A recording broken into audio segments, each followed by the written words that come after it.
last session of the day. The only thing that will follow this talk again actually is a little wrap-up session where I would also like to see every one of you who's still joining our conference right now, because it's nice to just say goodbye after having a long conference day and talking to each other. So I'm not going to do that now actually, but let me just point you to our survey again. I will just share the links in our chat.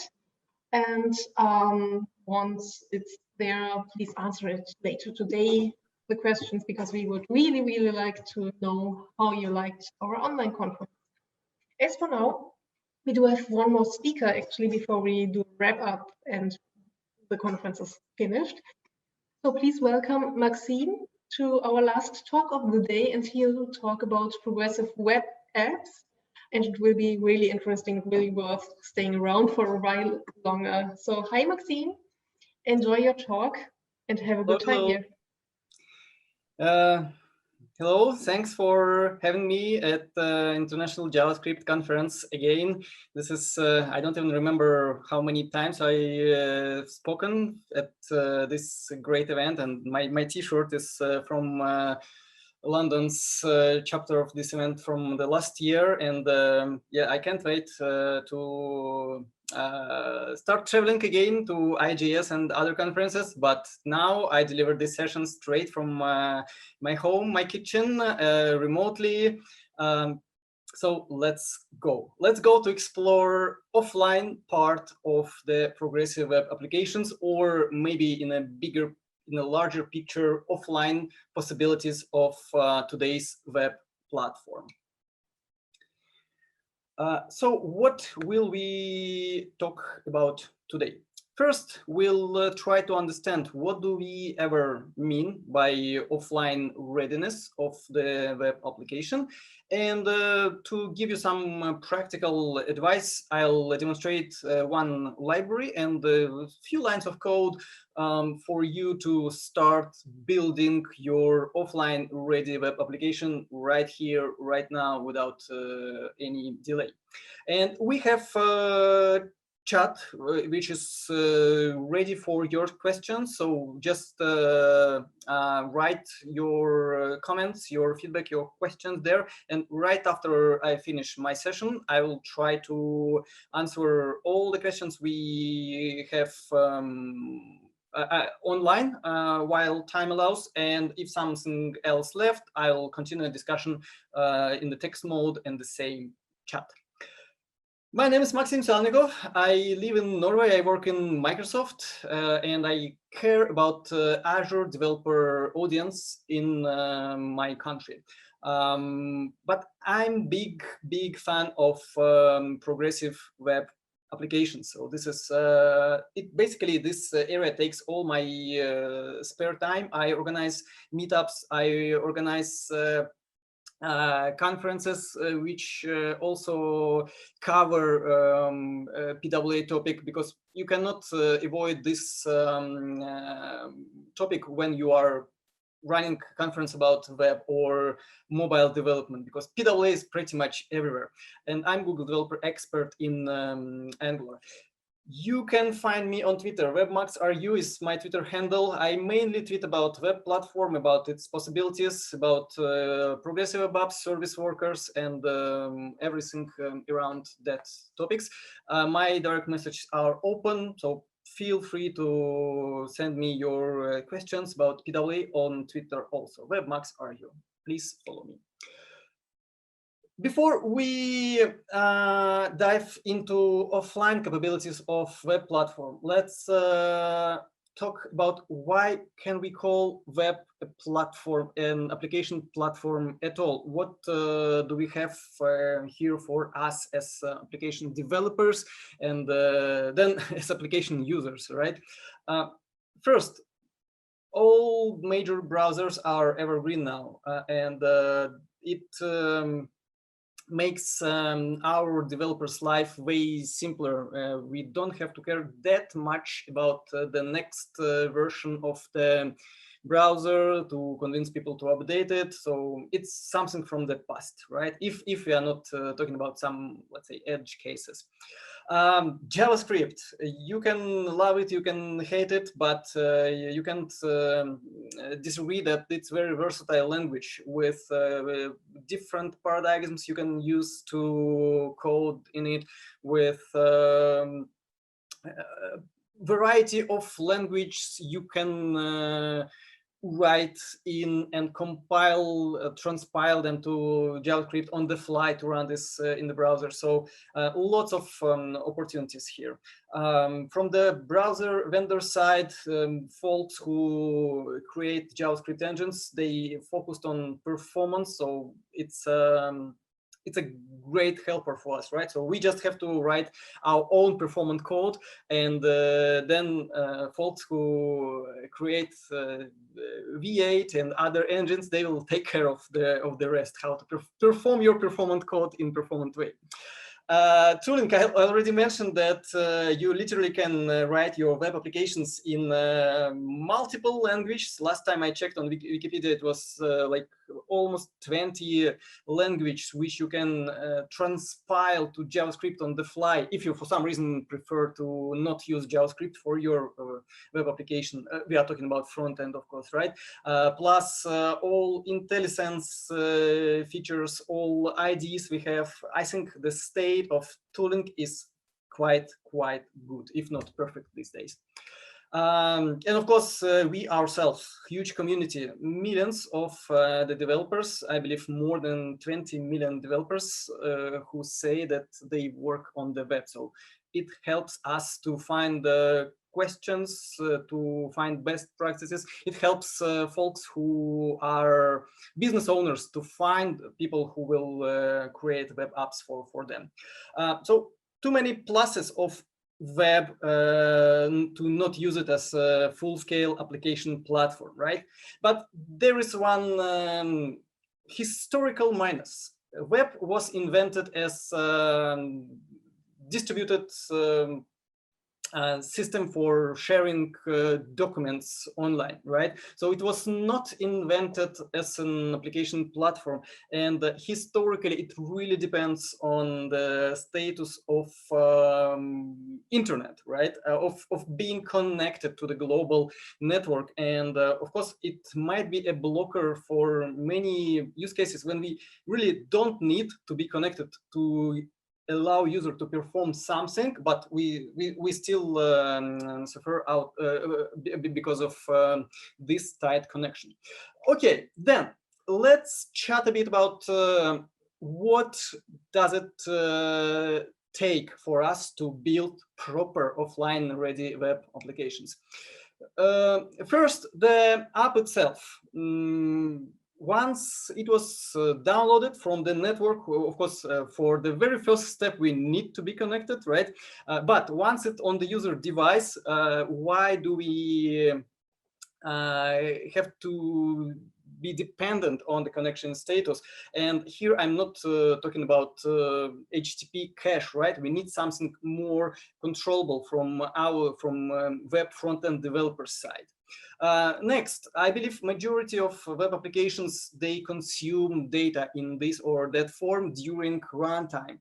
And of course, we need some good tools, predictable tools, controllable tools to somehow smartly cache this data for later usage. And again, we cannot rely on old gold HTTP cache. It's on completely different level. We need something on a higher abstraction level. If we are offline, if our users are offline, we still can deliver lots of great functionality items and features for user to be ready to work with our app. Just an example, you can open your mobile Instagram application, and regardless of the connection, you can start processing your photo, applying filters, etc., without care too much, are we connected now or not, because we just don't need it at the moment. We just need the application to run and to preserve the data we created somehow during offline. And we don't want to suffer too much from connection jumping back and forth, offline, online. We have to find a way to not interrupt user experience just because of this when it becomes possible, of course. Updates of the application and data it consumes. This is something very natural for example, mobile native applications and desktop native applications, that they update themselves in background. We don't even notice this, right? So who remembers which version of the browser you are using now?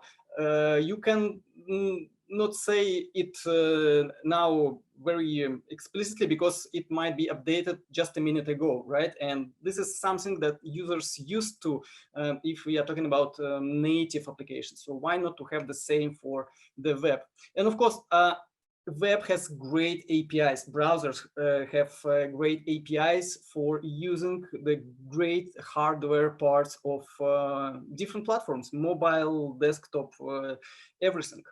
Still, we want to keep the nature of web, its discoverability, openness, linkability. So we want to combine the pluses from, let's say, mobile native apps and keep all the benefits of web as platform. So, okay, let's go through some of these points, and maybe I'll inspire you to take your existing web front-end application and to make it offline ready, at least some basics of it.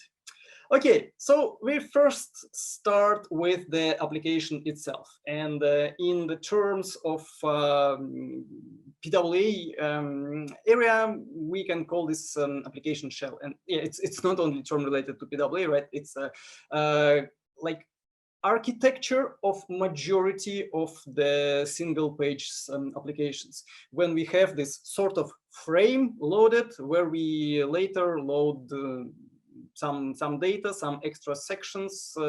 It works like this. So the core is the app itself. How to make this offline ready? First, we have to understand what actually does construct this application shell. In case of web frontend, it's quite simple. It's definitely our index HTML.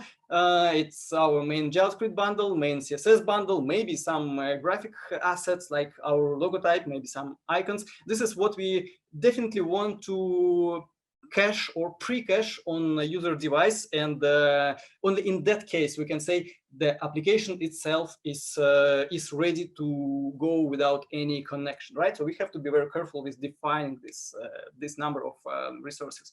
Then, no secret, to have something on the user device, we have to put it into the cache. When time comes to serve our application, we have to make sure that we are reaching out to cache, not to the network, or there is some flow with like multiple checks, what is available where.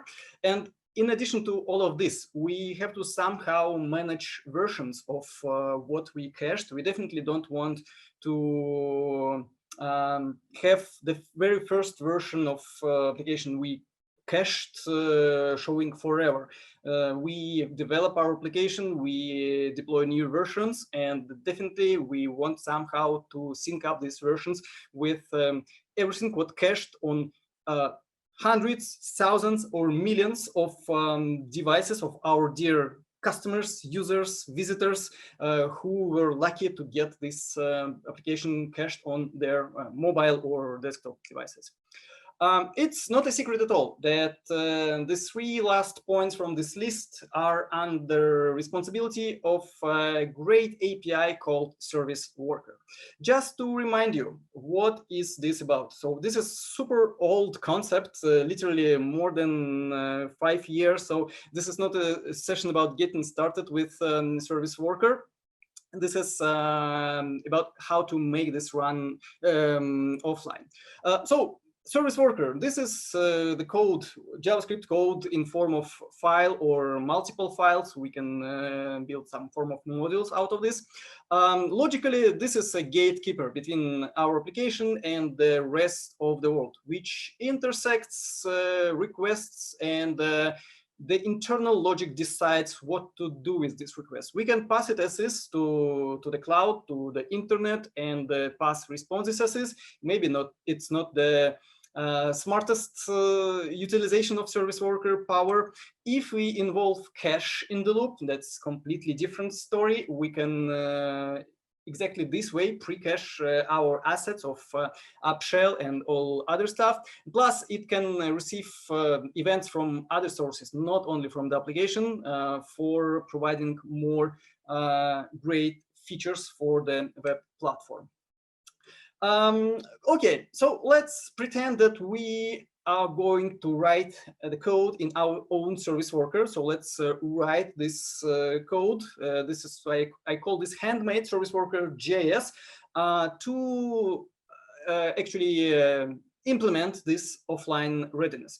Not a secret at all that service worker is event-driven worker, right? So all the payload, all the code we run in the service worker is wrapped in this or that event. And on install, at the time when we list the assets we have and put them into the cache, and of course, in all this session, if I do not mention explicitly HTTP cache, by saying cache, I mean special storage which is available in all modern browsers.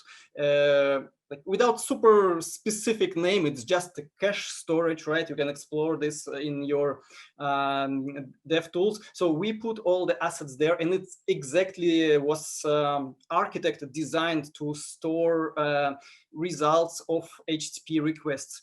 Then on activate, we might want to manage versions, like delete old ones to check if something was deployed, the newer version. And on fetch event, when our application itself, main code of the application requests some resource from the network, from the internet, we can jump in and provide our own logic. Which will instead of going to network, will try to find the same resource, same, I don't know, log PNG in cache storage. Sounds simple, right? But in reality, we can get to the point when we deployed something and well, something goes wrong. And it's not a surprise at all. If you just start your journey with service worker, you have to care about really many things. Just to list some of them. Do you want more? Do you want even more? Maybe something else. So literally, even for more or less hello world scenario, you have to first learn a service worker API in quite detailed way. You have to understand how HTTP protocol works with all different options, modes, fallbacks, edge cases. And even in that case, you can forget something and still see wrong version of your website just because your resource is stale somehow in the cache. You forgot to process some specific HTTP mode.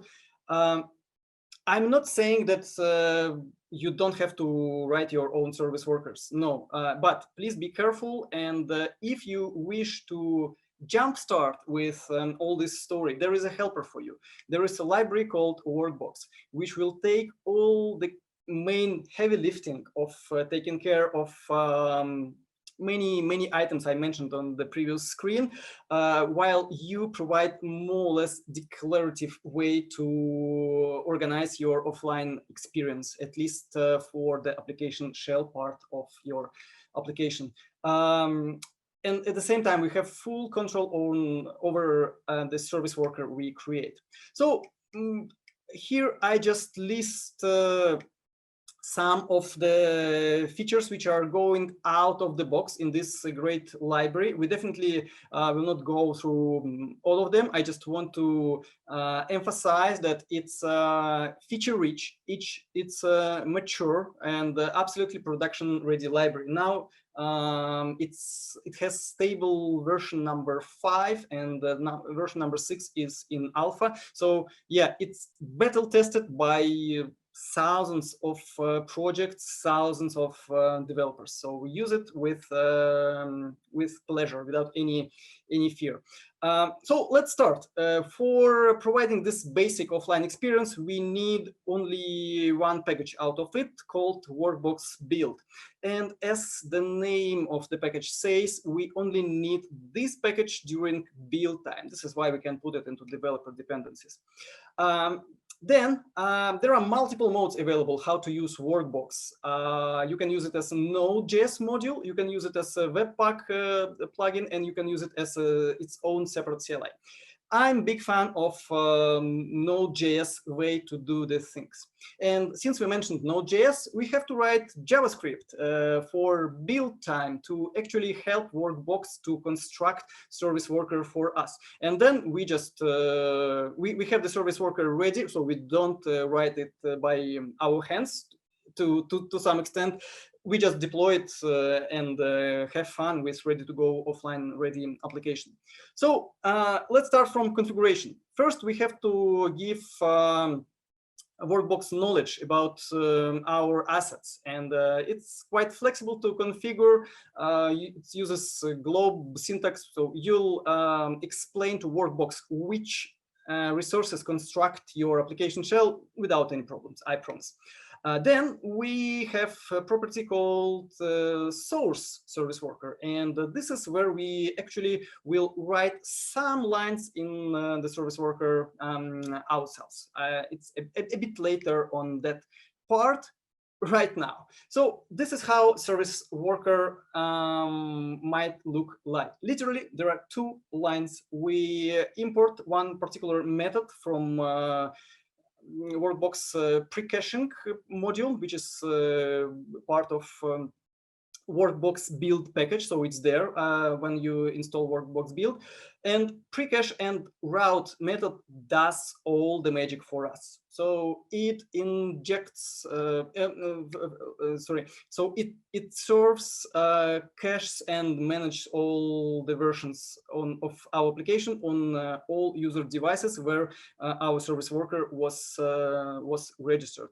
But you see, this is service worker, which is located in a folder called source. So these two lines is not ready yet to be deployed, right? So because this service worker doesn't know which files to pre-cache to actually provide the application shell experience. This is exactly why we need to write this small script. I call it Workbox build, to create production service worker from the source service worker. And it contains this configuration we had on the previous slide, and one more method called inject manifest, which actually does simple file operation. It injects the list of our resources. So you see on the right hand side of this screen, this is how it will look like. So this is what will replace this self.wb manifest. There will be a list of our resources, very explicit one, with their hash sums calculated to manage the versions. After this, we have our service worker ready to go. We have to register the service worker in our application, like another couple of lines of the code. I skip it for now. And the last step is to integrate this Workbox build to your overall build. So this is why in my sample package JSON, I created build SW step. And of course, since we use ES6 imports, which are now supported in Workbox, we have to run rollup to unwrap all this code. And then we run our regular build of the application and then build of service worker. After this, in your dist folder, you will have your offline ready application ready to go.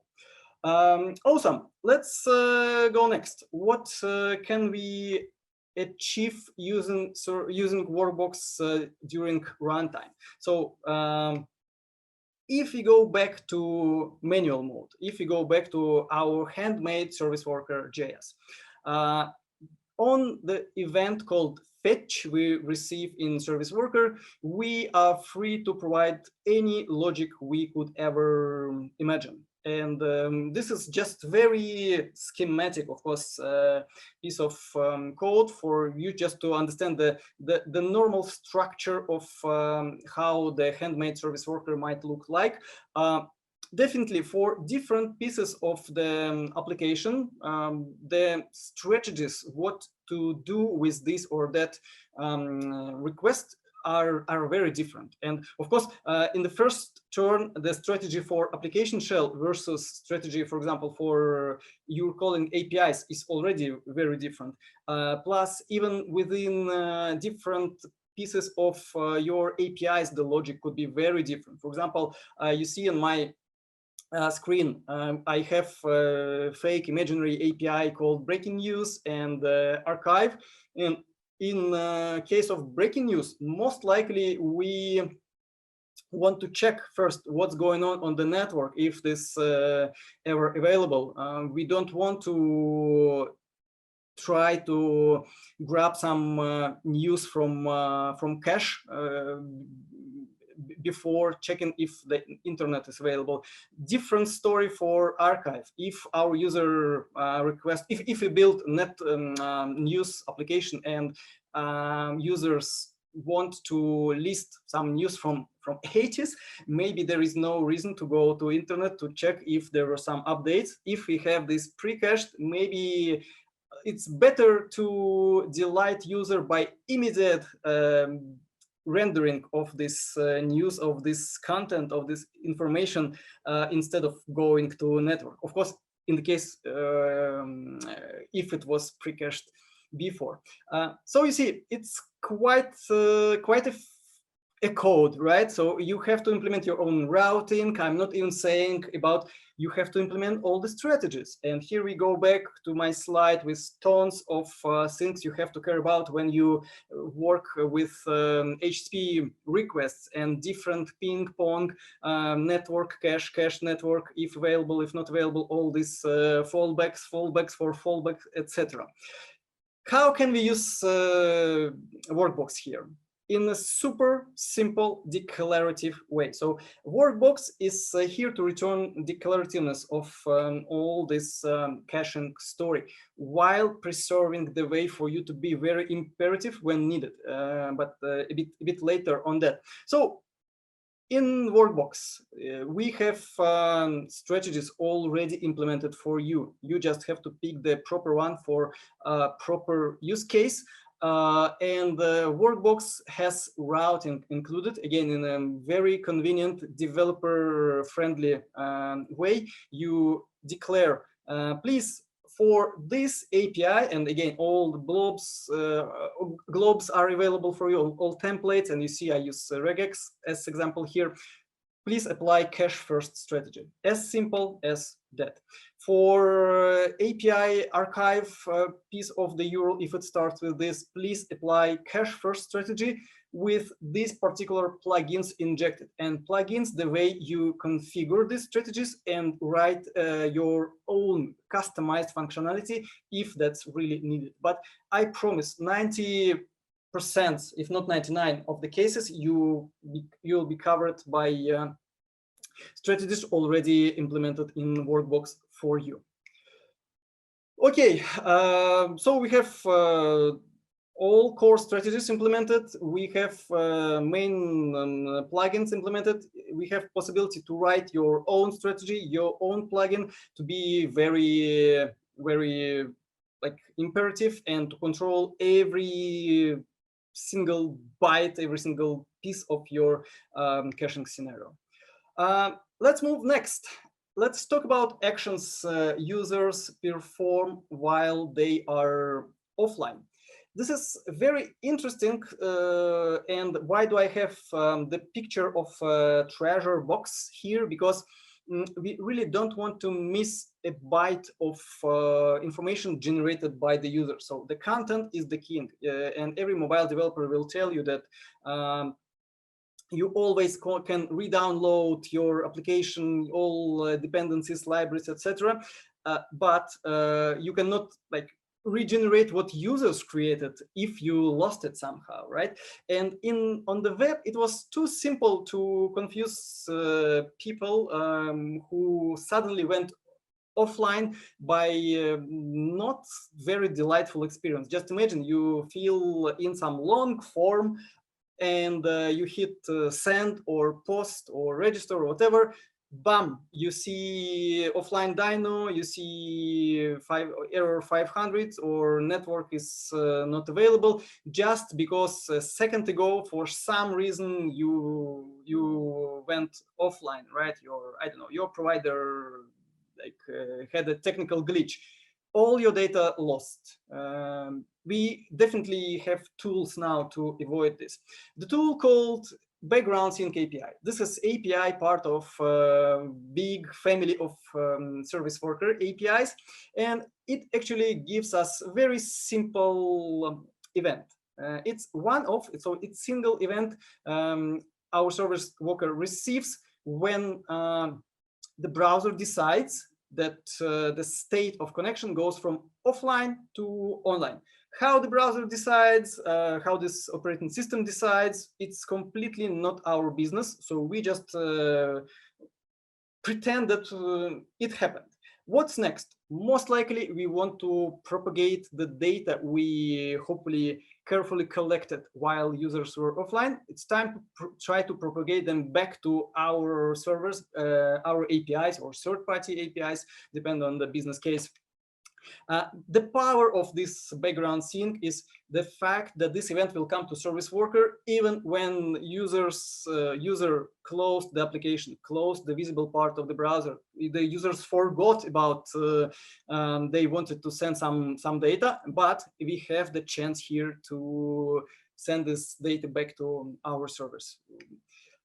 If we go to implement it in a very manual way, it will take some efforts from our side, and we have to first register so-called sync using service worker registration as a parent for this. In my sample, I call this post tweet, and let's pretend that we are building a web-based Twitter client, and we want to allow people to post tweets while they're offline. Of course, there is no secret internet channel for service workers, right? So our goal here is to preserve the data and to send it back to our servers when it becomes possible, instead of just showing the network is not available page. So we register this sync, and then in service worker, we catch this event called sync, and we have to write all the logic here ourselves. And in most of the cases, this will be iterating over the data we preserved when folks clicked post. And of course, we also have to write this supporting code to save the data. Most likely we will use IndexedDB with all this awful developer experience. Most likely we have to organize some form of queue here, because our dear user can write multiple tweets while they were offline. So it will take some time and efforts for us to explore corresponding APIs and to implement this. And maybe the most time-consuming part will be to debug this. Can we be covered by Workbox? Yes, it somehow limits the application of background sync API to just repeating failed requests, but maybe this is still the main scenario for using this API.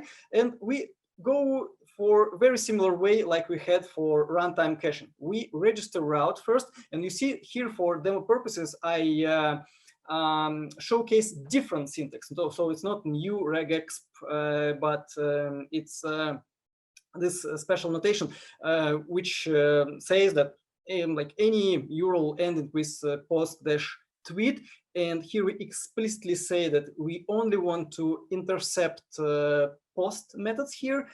So special strategy will be applied with special plugin. I call this plugin post-tweet plugin, and we basically initialize this plugin which is already written by us. We do not write this plugin ourselves. We just more or less configure this. So this is, you see, this is JavaScript code, right? So this is not a configuration JSON, but by fact, this is just some form of declaration. This is not something that we explicitly order our code to perform. So in that case, all failed requests done against post-tweet API postfix with post method will be repeated using background sync API by Workbox library for you. Furthermore, if background sync API is not available in this particular browser, this particular platform, there'll be fallback for, let's say, more classic approach to propagate the data. Of course, in that case, this will only work with the open tab of the application. So we, in case of fallback, we get things done, but we lose the magic of service worker power. Next, now we go beyond what Workbox can do so far. There is no module or plugin for this scenario, but still this API is implemented in Chromium, starting from version 83, if I remember correctly. Interesting API called periodic background sync. This API comes with tons of limitations, tons of restrictions before user can get some benefit of it, and before we as developers can get some benefit of this, because it's somehow dangerous one. Let's list the limitations first. To have your service worker catch events from this API, this application has to be installed on user device.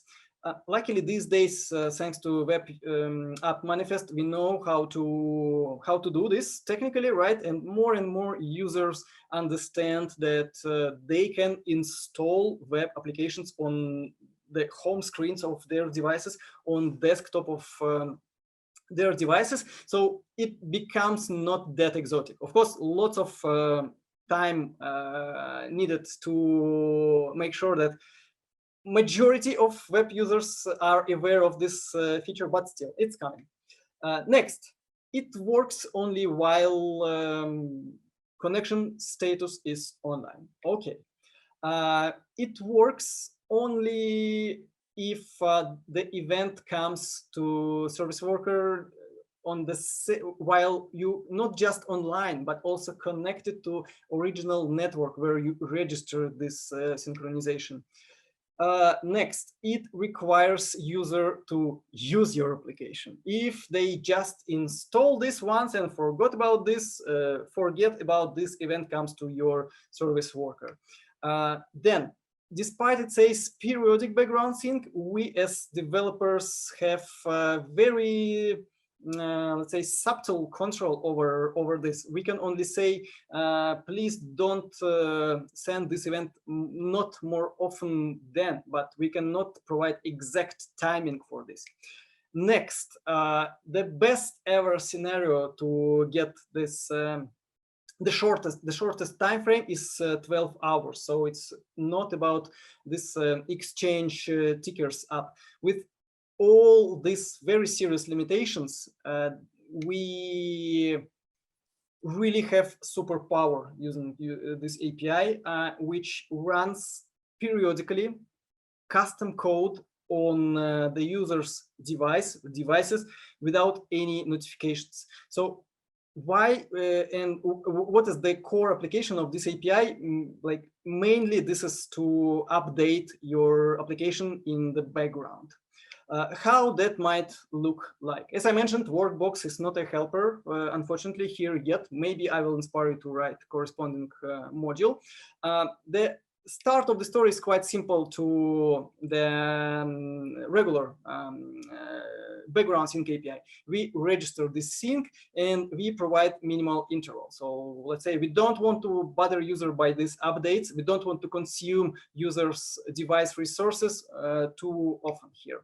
And on the service worker side, if we are super lucky, if we went through all these limitations, we receive the event called periodic sync, where we can literally do whatever we want.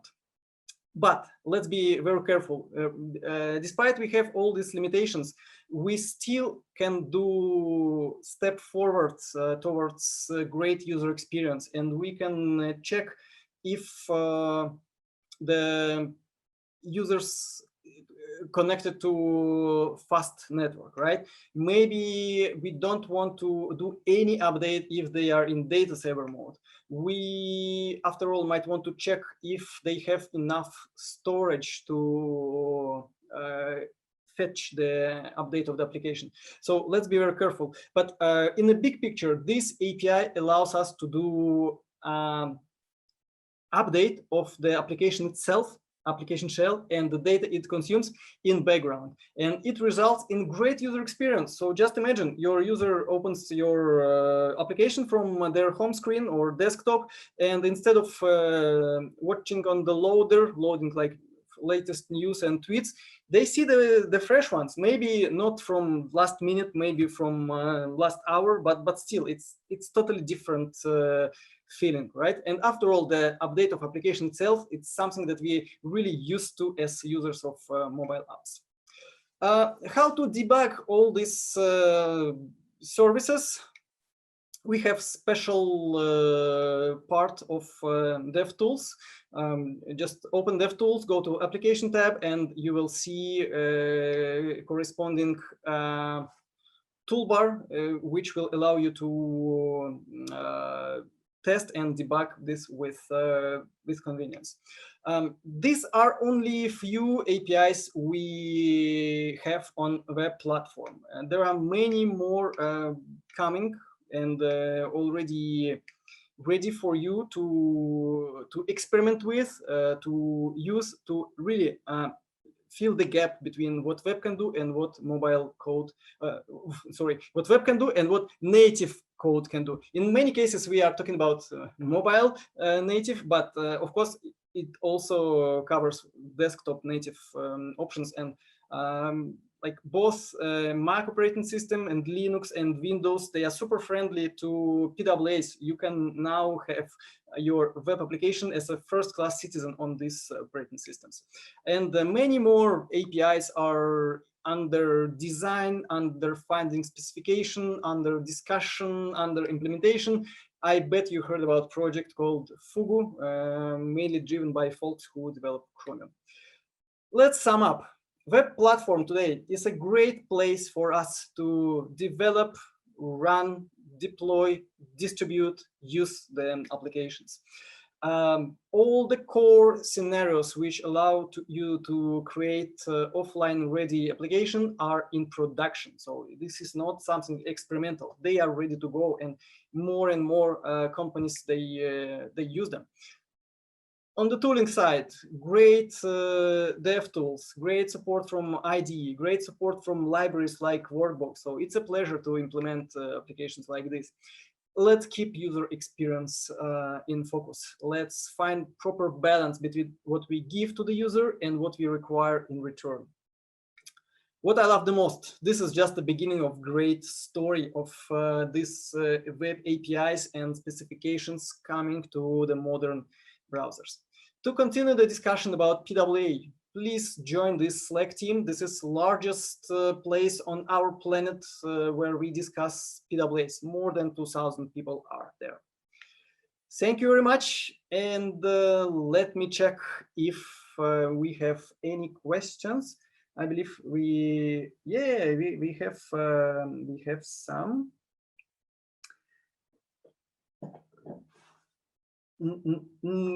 I see question from Pete. I will read it loud. Can you recommend any testing strategies for testing a Workbox implementation behaves as expected?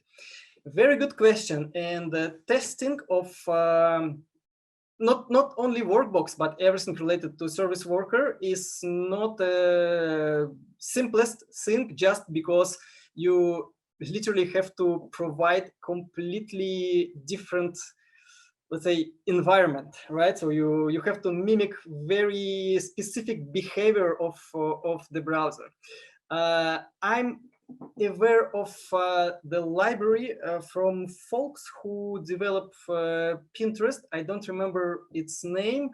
I will find it and post it into this chat. And it's actually exactly about mimicking this environment using Node.js as a background. So not all, but some pieces of service worker behavior and Workbox behavior as a result, you can reproduce, and then that means that you can test it. Next question, also from Pete. Thanks for asking. When going offline to online, if you created a new tweet via UI, that post tweet is then fired, could be automated or it's manual. I'm not sure that I'm catching properly this question. Let me explain how that works. We built the same form, like no surprises here on HTML, but we provide different handler for what happens when user click the button. So basically, it's the same with some special conditions. So in that case, we, instead of sending information to APIs directly and obviously getting some error, we preserve the data in IndexedDB. But it's in the case when we want to implement all the flow manually ourselves. Maybe the question was about this. In case of Workbox, you literally don't have to add any extra logic to your classical web HTML form. It works on a bit different level. So it intercepts this this fetch, this posting data to the server, and if this fails, you in Service Work API you have all the tools to check this. It starts this flow, and again it happens completely under the hood. It automatically preserves data for you, and when it becomes possible, it carefully takes pieces of data and carefully propagates it one by one to back to the servers. And by the way, absolutely the same way folks from Workbox built their offline analytics library, and it's literally even simpler than any piece of code I showcased today. This is just one liner to initialize this plugin, and if you have this line in your service worker, your Google Analytics will work offline. It might sound like magic, but it works. Idea is the same. Google Analytics is about sending some data to GA servers, right? And in case of offline scenario, of course, these requests are failing. What Workbox does, it takes these requests, it preserves it, and when it becomes possible, propagates back to Google Analytics server. So if you set proper handlers in your analytics code, like what happens when user clicks this button, like how many times they click this button, what's their behavior path on the website, it's all available for what they do offline. Well, thank you very much, folks. I don't see more questions. It was a great pleasure to present. Let's stay connected. You see my Twitter, webmaxru. I am available there. And have a great Friday. Have a great weekend. Thanks for having me. Thank you for doing this talk, Maxim. This would be the time for applause. And actually, there's now another question coming in, but maybe you could take that one to the chat, actually. Because that way you can also, keep discussing for a while, as the chat will definitely stay online. And also the video will be available soon. So thank you again for your talk. Now there's also some virtual applause on the chat. And I hope to see you soon again. Bye. Bye-bye.